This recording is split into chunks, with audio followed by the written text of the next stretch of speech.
Hi guys, so for today's video, andito nga kami ni Elena sa bagong unit na kinuha nga namin. Maglilinis nga kami at i-check nga namin kung ano yung mga pwede naming magawa. Medyo malayo-layo nga yung lalakarin nga galing nga ng elevator, hindi katulad nga nung isa naming unit sa 9th floor. Paglabas nga ng elevator, konting liko lang, ando na nga yung pintuan. So yung pagpasok nga namin ni Elena, tumambay lang din nga siya ng kaunti. Yun, nagpahinga siya kasi nga ang init nga sa labas. Then after nga nito, papunta naman siya ng shore kasi nga maglilinis nga siya. Sabi ko nga sa kanya, sasama nga sana ako maglinis nga sa shore kasi wala naman akong gagawin dito, wala ring mga gamit na panglinis. Gusto ko sanang magwalis, wala rin. Kaya ang ginawa ko, inalis ko na muna yung mga kortina para malabhan nga kapag may sabon. So yun, hindi na rin ako sumama kay Elena kasi ito na rin nga yung gagawin ko. Then after nga, pinag-isipan ko na rin kung saan ko ilalagay yung cabinet, pati na rin yung mesa. Pagkalipas nga ng 2 oras, dumating na nga si Elena at bumaba na kami kasi balak nga namin pumunta nga ng Walter Mart para nga mamili. So dumaan nga muna kami ng mailbox para kumuha nga ng gap kasi yung guest nga namin kinabukasan hindi pa namin siya nagagawan. So nitong mga time nga na to, meron nga kaming guest at karamihan nga sa kanila puro talaga mga 2 nights at yung kasunod nga pang 3 nights and 4 days nga yung i-avail nila. So galing pa nga sila ng Iloilo. So yun nga yung guest nga namin sa 9th floor, yung una nga naming unit. So anyway guys, andito na nga kami sa may Walter Mart. Dito nga kami unang nagpunta sa may Japan Homes.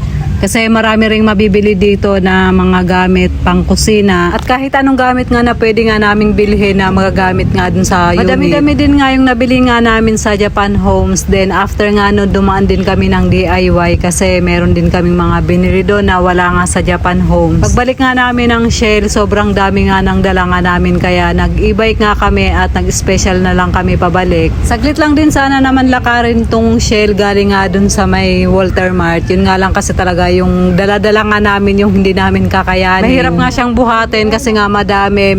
Meron din kasi itong mga kasamang mga plato, kaldero at saka kawali. Pagdating naman namin dito sa Shell, kinuha nga ni Elena nga yung pushcart kasi nga yun nga yung gagamitin namin para nga isahang kargahan na lang kami.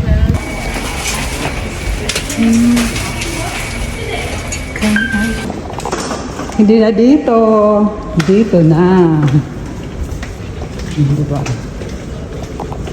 Nangangamoy sinaing. Amoy na amoy ko ang sinaing. Kapagod. Ano guys yung aming bagong unit. Naka-open siya. From this to this. Ha? Alin? Huwag natin ilabas. Ayaw niya na daw ilabas.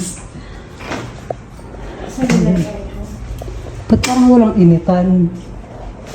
Yan guys, magbabahay-bahay na naman kami. Ang daming kalat. Dito na si Elena. So yan, dito na nga kami natulog nga ni Elena at pinagpaplanuhan na nga namin kung ano yung mga gagawin nga namin. So yan na guys, hanggang dito na lang po yung ating video for today. Maraming salamat po sa inyong panonood. Mag-iingat po kayo palagi. God bless and babush!